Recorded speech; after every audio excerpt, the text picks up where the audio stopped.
नमस्कार दोस्तों, welcome to Sambhav education. This is Aryan Shukla. दोस्तों, आज की क्लास में हम जीके के 50 इंपॉर्टेंट क्वेश्चन डिस्कस करेंगे विद एक्स्ट्रा फैक्ट। सभी लोग क्लास को ध्यान से देखिएगा। जो एक्स्ट्रा फैक्ट आपको बताया जाए उनको भी ध्यान से सुनिए, क्योंकि परीक्षाओं में उनसे संबंधित क्वेश्चन पूछे जा सकते हैं। ये क्लास स्पेशल बीएड प्रवेश परीक्षा 2025 के लिए है। सभी लोग क्लास को ध्यान से देखिएगा। जो क्वेश्चन आपको समझ नहीं आता उसे नोट डाउन कर सकते हो। चलिए शुरू करते हैं आज की क्लास का। आंसर करिएगा क्वेश्चन नंबर फर्स्ट के लिए। रेशम पालन कहलाता है।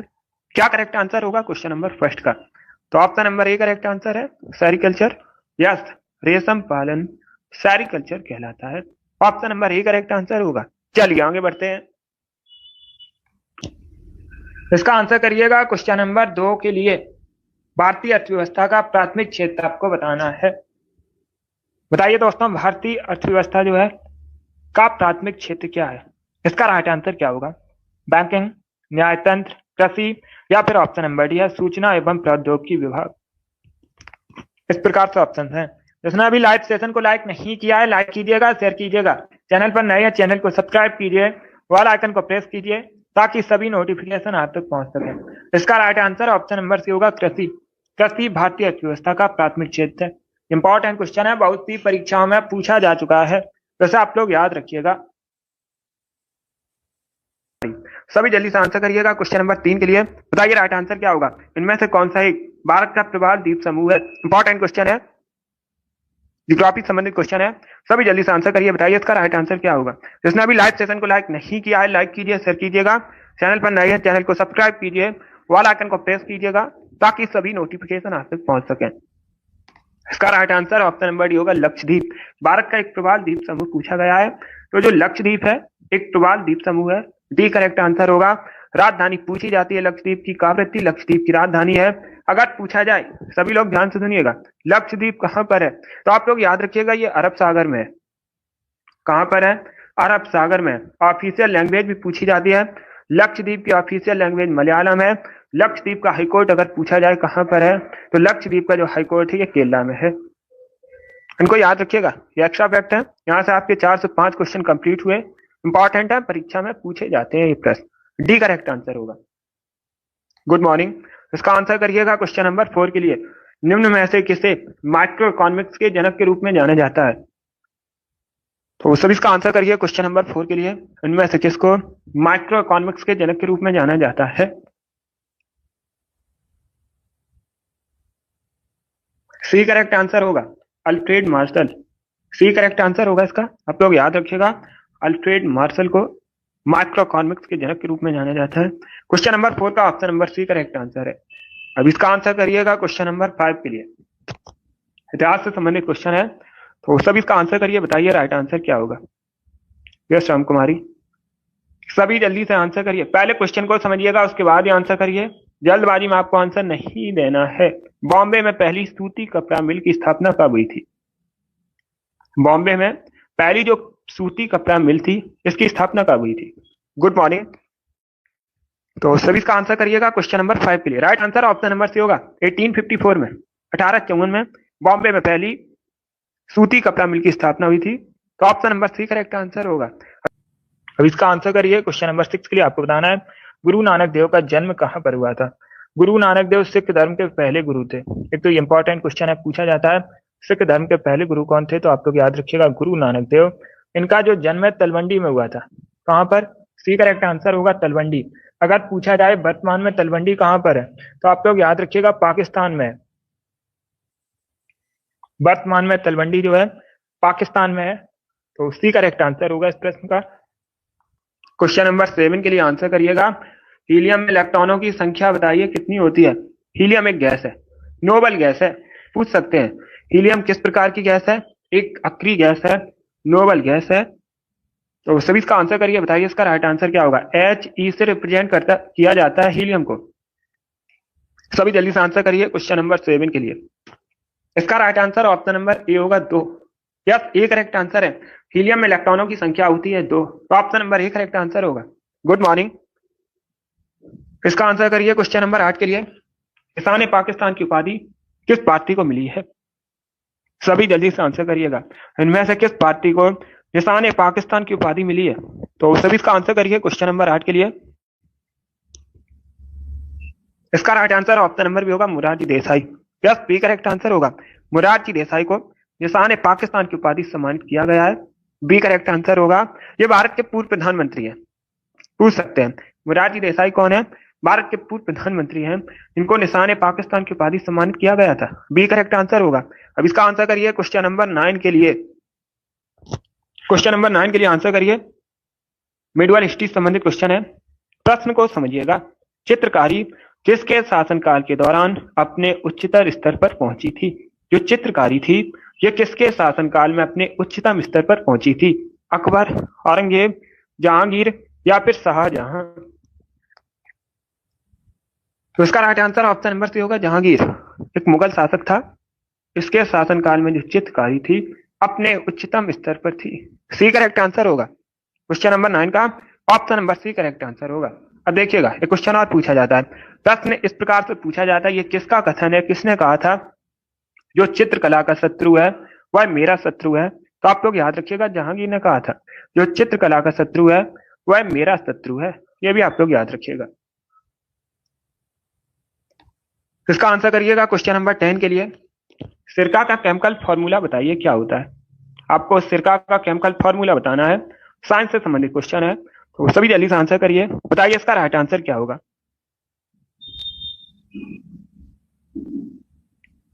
सभी जल्दी से आंसर करिए क्वेश्चन नंबर 10 के लिए। इसका right answer option number C होगा, CH3COOH। Acetic acid chemical name है, ये भी याद रखिएगा। सिरका का रासायनिक नाम पूछा जाए तो आप लोग याद रखिएगा एस्टिक एसिड होता है। केमिकल फार्मूला क्या होता है? CH3COOH। चलिए आगे बढ़ते हैं। क्वेश्चन नंबर 11 के लिए आंसर करिए। राजा राम मोहन राय को युग दूत किसने कहा था? सभी जल्दी से आंसर करिएगा।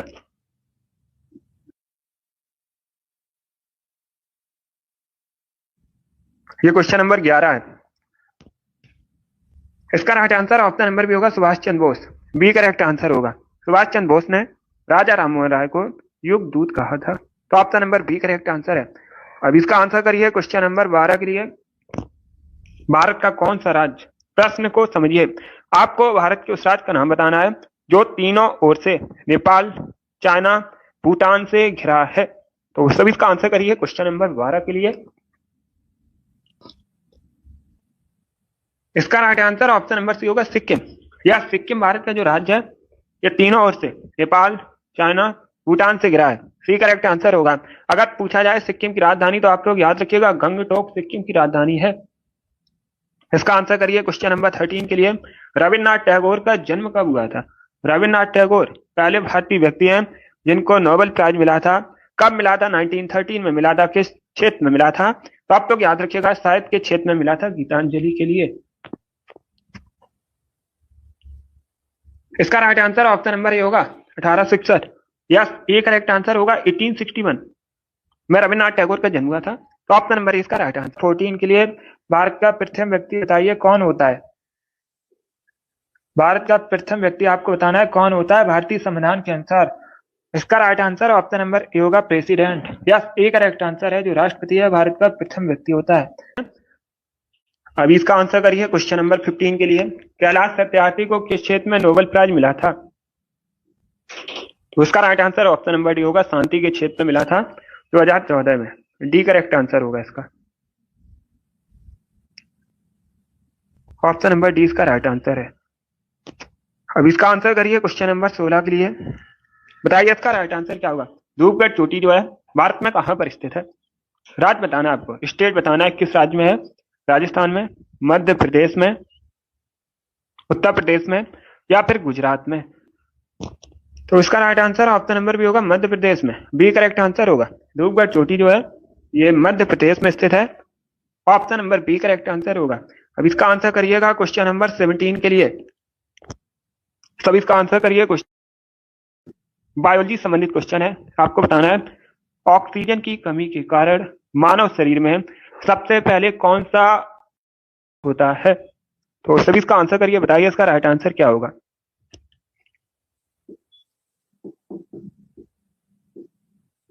सभी जल्दी से आंसर करिएगा। ऑप्शंस को पढ़ लीजिए, उसके बाद ही आंसर करिए, जल्दबाजी में आपको आंसर नहीं देना है।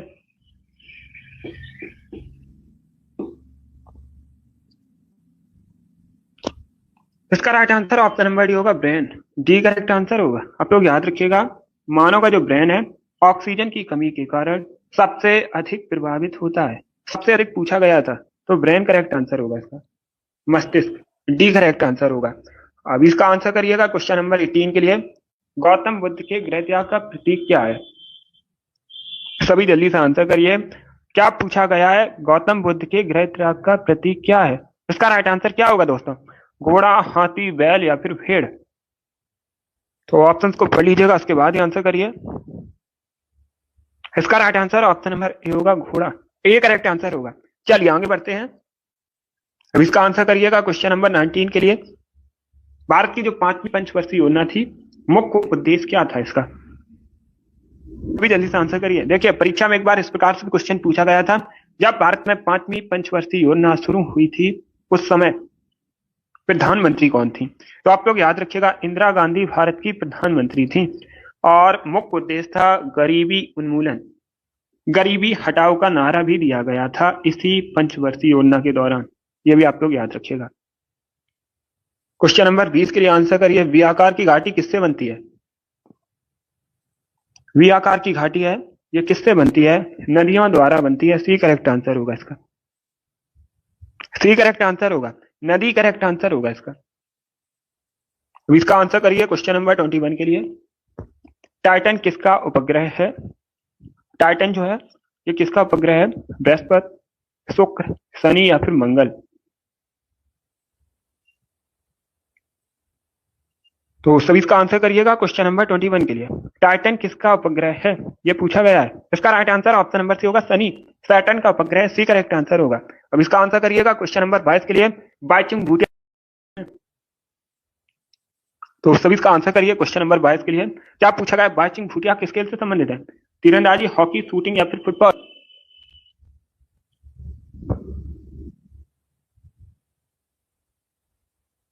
क्वेश्चन नंबर 22 से आंसर करिएगा, ऑप्शंस को पढ़ लीजिएगा, उसके बाद ही आंसर करिए, जल्दबाजी में आपको आंसर नहीं देना है।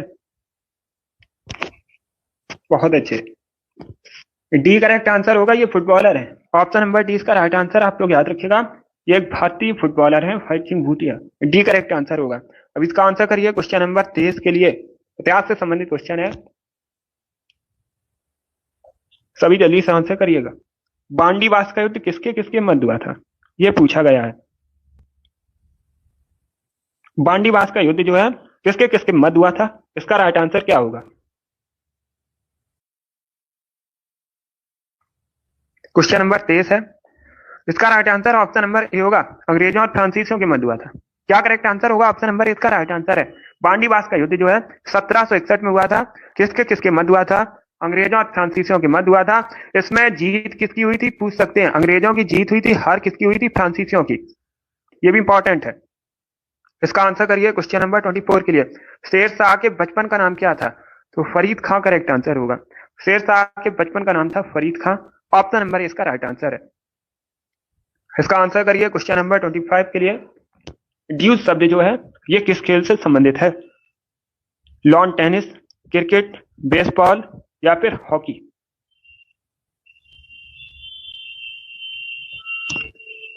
तो सभी इसका आंसर करिए क्वेश्चन नंबर 25 के लिए। इसका right answer option number A होगा, लॉन टेनिस। ए करेक्ट आंसर होगा। देखिए, ड्यूस शब्द जो है ये लॉन टेनिस से संबंधित है। इसके साथ ही आप लोग याद रखिएगा, बैडमिंटन से भी संबंधित है। दोनों खेलों से संबंधित है, दोनों खेलों से संबंधित है, लॉन टेनिस, टेनिस और बैडमिंटन से। ये करेक्ट आंसर होगा। अब देखिए, अगर परीक्षा में ये प्रश्न पूछा जाता है और टेनिस के स्थान पर बैडमिंटन लिखा है तो उसे भी टिक कीजिएगा, क्योंकि दोनों खेलों से संबंधित है। इसका आंसर करिए क्वेश्चन नंबर 26 के लिए। 26 के लिए आंसर करिएगा, इनमें से कौन चॉइस ऑफ टेक्निक्स पुस्तक के लेखक हैं? चॉइस ऑफ टेक्निक्स पुस्तक जो है किसके द्वारा लिखी गई है? तो ए करेक्ट आंसर होगा, अमर्त्य सेन। या तो ऑप्शन नंबर इसका राइट आंसर, आप लोग याद रखिएगा, अमर्त्य सेन ने चॉइस ऑफ टेक्निक्स पुस्तक लिखी है। ए करेक्ट आंसर होगा। अमर्त्य सेन कौन है? ये पहले भारतीय व्यक्ति हैं जिनको अर्थशास्त्र में नोबेल प्राइज मिला था। कब मिला था पूछ सकते हैं, 1998 में। इंपॉर्टेंट है, ये भी याद रखिएगा। 1998 में मिला था। पहले भारतीय व्यक्ति हैं नोबेल प्राइज प्राप्त करने वाले इकोनॉमिक्स में। ये करेक्ट आंसर होगा अमर्त्य सेन। 27 के लिए आंसर करिएगा। ऑस्ट्रेलिया महाद्वीप की सबसे बड़ी झील आपको बतानी है।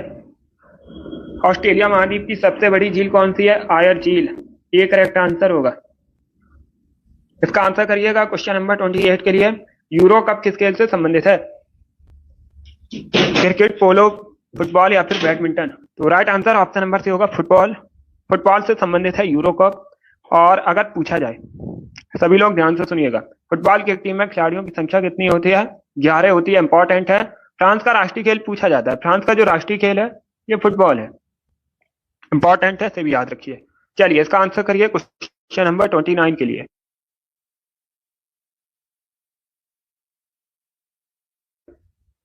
क्वेश्चन इस प्रकार से है, वायुमंडल की सबसे निचली परत कौन सी है? कई बार मैंने आपको बताया क्षोभ मंडल वायुमंडल की सबसे निचली परत है। इसका आंसर करिएगा क्वेश्चन नंबर 30 के लिए। बंबू नृत्य भारत में किस राज्य से संबंधित है?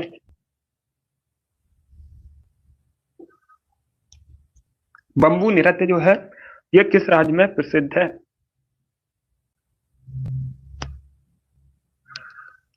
इसका right answer option number C होगा मिजोरम। सी करेक्ट आंसर होगा क्वेश्चन नंबर 30 का। मिजोरम से संबंधित है मुक्ता बंबू नृत्य। Option number C correct answer होगा इसका। अब इसका आंसर करिएगा क्वेश्चन नंबर 31 के लिए। क्वेश्चन नंबर 31 के लिए आंसर करिए। लोथल वर्तमान में किस राज्य में है? पुरातात्विक स्थल है लोथल। अभी आपको बताना है ये वर्तमान में किस राज्य में है? राजस्थान, महाराष्ट्र, पंजाब या फिर गुजरात में? 31 का राइट आंसर क्या होगा? सभी जल्दी से आंसर करिएगा। इसका right answer option number D होगा गुजरात। डी करेक्ट आंसर होगा। लोथल जो है गुजरात में है। डी करेक्ट आंसर है। अब इसका आंसर करिए क्वेश्चन नंबर 32 के लिए। भारत का 28वां राज्य बताइए कौन सा है? सभी जल्दी से आंसर करिएगा। भारत का 28वां राज्य आपको बताना है। इसका right answer option number B होगा झारखंड। बी करेक्ट आंसर होगा। झारखंड भारत का 28वां राज्य। 20 का राइट आंसर होगा। तेलंगाना करेक्ट आंसर नहीं होगा। तेलंगाना जो है भारत का 29वां राज्य है। तेलंगाना भारत का 29वां राज्य है। 28वां राज्य पूछा गया है तो ये झारखंड था। बी करेक्ट आंसर होगा इसका। क्वेश्चन नंबर 33 के लिए आंसर करिएगा। पहिए का जो आविष्कार है किस काल में हुआ था? पहिए का आविष्कार नवपाषाण काल में हुआ था। ए करेक्ट आंसर होगा इसका। इसका right answer option number A होगा। नवपाषाण काल करेक्ट आंसर है। अब इसका आंसर करिएगा क्वेश्चन नंबर 34 के लिए। फास्पिन क्या है? फास्पिन एक गैस है। तो ऑप्शन नंबर ए का राइट आंसर होगा। 36 सॉरी ये क्वेश्चन नंबर 35 है। इसका राइट आंसर आपको बताना है क्या होगा। भारतीय प्रायद्वीप की सबसे लंबी नदी बताइए कौन सी है? प्रायद्वीपीय भारत की सबसे लंबी नदी बतानी है। यह भी एसएससी जीडी की परीक्षा में पूछा हुआ प्रश्न है। इसका राइट आंसर क्या होगा? क्वेश्चन नंबर 35 के लिए आंसर करिएगा। डी करेक्ट आंसर होगा गोदावरी। डी करेक्ट आंसर होगा इसका। भारतीय प्रायद्वीप की जो सबसे लंबी नदी है ये गोदावरी है। ऑप्शन नंबर डी इसका राइट आंसर होगा। इसका आंसर करिए क्वेश्चन नंबर 36 के लिए। इनमें से आपको बताना है कौन एक प्रसिद्ध बांसुरी वादक है। ये 4 ऑप्शन दिए गए हैं। पंडित रविशंकर, हरीश प्रसाद चौरसिया, अमजद अली खान या फिर बिस्मिल्लाह खां। इस प्रकार से ऑप्शन हैं। तो सभी जल्दी से आंसर करिए। बताइए क्वेश्चन नंबर 36 का राइट आंसर क्या होगा? इसका right answer option number B होगा Harish Prasad Chaurasia. B correct answer होगा। बी करेक्ट आंसर होगा। हरि प्रसाद चौरसिया प्रसिद्ध बांसुरी वादक हैं। तो ऑप्शन नंबर 20 का राइट आंसर है। अब इसका आंसर करिएगा क्वेश्चन नंबर 37 के लिए। मेनिंजाइटिस रोग मुख्यतः किसे प्रभावित करता है? किस अंग को मुख्यतः प्रभावित करता है मेनिंजाइटिस रोग? तो ब्रेन करेक्ट आंसर होगा। मस्तिष्क को प्रभावित करता है। ऑप्शन नंबर डी का राइट आंसर है। 38 के लिए आंसर करिए। शाक्य मुनि और तथागत किसके अन्य नाम थे? शाक्य मुनि और तथागत किसके अन्य नाम थे? बी करेक्ट आंसर होगा गौतम बुद्ध के। इसका आंसर करिए क्वेश्चन नंबर 39 के लिए। चोल काल में जो सोने के सिक्के चलते थे उनको किस नाम से जाना जाता था? चोल काल में सोने के सिक्के कहलाते थे। तो सभी इसका आंसर करिए, बताइए इसका राइट आंसर क्या होगा। अगर पूछा जाए चोल वंश की स्थापना किसने की थी, तो आप लोग याद रखिएगा विजयालय ने। इंपॉर्टेंट है, पूछा जाता है चोल वंश की स्थापना किसने की थी, विजयालय ने की थी। एंड दूसरा क्वेश्चन पूछ सकते हैं चोल वंश की राजधानी क्या थी, तो आप लोग याद रखिएगा तंजौर या तंजावुर एक ही बात है, चोल वंश की राजधानी थी। ये दोनों इंपॉर्टेंट प्रश्न है। इसका right answer option number A होगा, कुलंजू कहा जाता था। क्या कहलाते थे? कुलंजू कहलाते थे। एक करेक्ट आंसर होगा। क्वेश्चन नंबर 40 के लिए आंसर करिए, सबसे पहले कोस्का का पता किसने लगाया था? रॉबर्ट हुक करेक्ट आंसर होगा। सबसे पहले जो कोस्का का पता है रॉबर्ट हुक ने लगाया था, बी करेक्ट आंसर होगा। क्वेश्चन नंबर 41 के लिए आंसर करिएगा, आगा खां कप किस खेल से संबंधित है? इसका राइट आंसर क्या होगा? तो इसका राइट आंसर होगा बी, हॉकी से संबंधित है। और फील्ड हॉकी एक टीम में खिलाड़ियों की संख्या 11 होती है। ये भी इंपॉर्टेंट है, इसको भी याद रखिएगा। इसका आंसर करिए क्वेश्चन नंबर 42 के लिए, एकल नागरिकता का प्रावधान भारतीय संविधान में किस देश के संविधान से लिया गया है? भारतीय संविधान में एकल नागरिकता का प्रावधान है, ये किस देश के संविधान से प्रेरित है? तो ब्रिटेन करेक्ट आंसर होगा। जो ब्रिटेन का संविधान है उसी से प्रेरित है भारतीय संविधान में एकल नागरिकता का प्रावधान। एक करेक्ट आंसर है। 43 के लिए आंसर करिएगा, ग्रीन हाउस प्रभाव के कारण। अब चारों ऑप्शंस को पढ़ लीजिए, बताइए इनमें से कौन सा ऑप्शन करेक्ट होगा। देखिए पृथ्वी का तापमान बढ़ रहा है, बी करेक्ट आंसर होगा। ग्रीन हाउस प्रभाव के कारण पृथ्वी का जो तापमान है ये बढ़ रहा है। Option number B correct answer होगा। इसका आंसर करिएगा क्वेश्चन नंबर 44 के लिए, नेशनल स्टॉक एक्सचेंज का मुख्यालय कहां पर है भारत में? चेन्नई, दिल्ली, मुंबई या फिर बेंगलुरु में? मुंबई करेक्ट आंसर होगा। यस, ऑप्शन नंबर सी इसका राइट आंसर है। मुंबई में आप लोग याद रखिएगा नेशनल स्टॉक एक्सचेंज का हेडक्वार्टर है, मुख्यालय है। 45 के लिए आंसर करिए, बताइए इसका राइट आंसर क्या होगा। वर्ली चित्रकला भारत की किस राज्य की लोक चित्रकला है? इसका राइट आंसर क्या होगा? मणिपुर, महाराष्ट्र, मिजोरम या फिर कर्नाटक?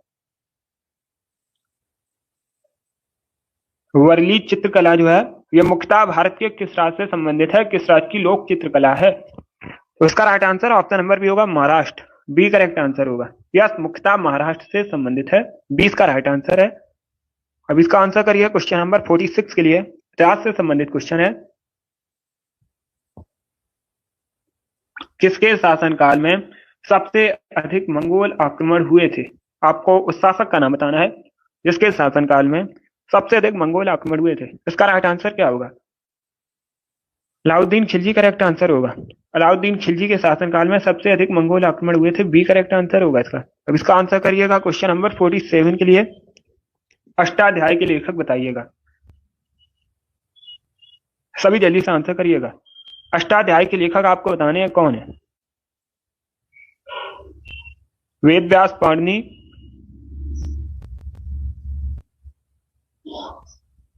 सुखदेव या फिर वाल्मीकि?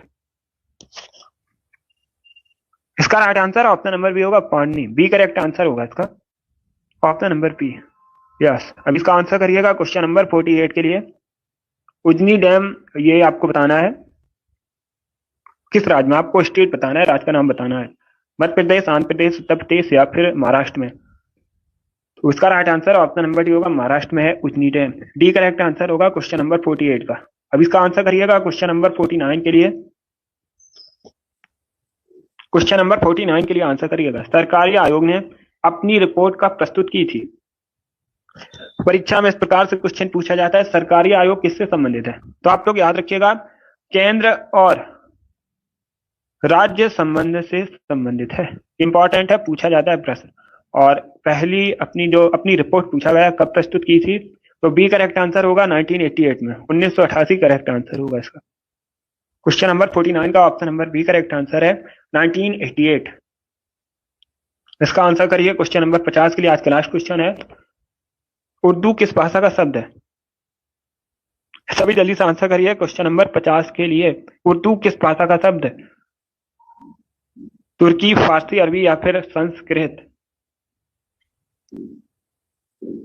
तो सभी इसका आंसर करिए क्वेश्चन नंबर 50 के लिए। ए करेक्ट आंसर होगा, तुर्की भाषा का शब्द है। उर्दू एक तुर्की भाषा का शब्द है। इसका right answer option number A होगा। बहुत अच्छे। चलिए दोस्तों, आज की क्लास में हमने प्रैक्टिस सेट डिस्कस किया जिसमें जीके के 50 क्वेश्चन थे। आई होप आप सभी को ये प्रश्न समझ आए होंगे। तो क्लास को लाइक कीजिएगा, शेयर कीजिए, चैनल पर नए हैं चैनल को सब्सक्राइब कीजिए, वाल आइकन को प्रेस कीजिए ताकि सभी नोटिफिकेशन आप तक पहुंच सके। ये वाली डेली क्लास होगी सुबह 10 बजे स्पेशल आपकी परीक्षा के लिए, तो सभी लोग डेली सेशन को ज्वाइन कीजिएगा। चलिए इसी के साथ मैं आपको मिलूंगा अगली क्लास में। Thank you guys, thank you for watching.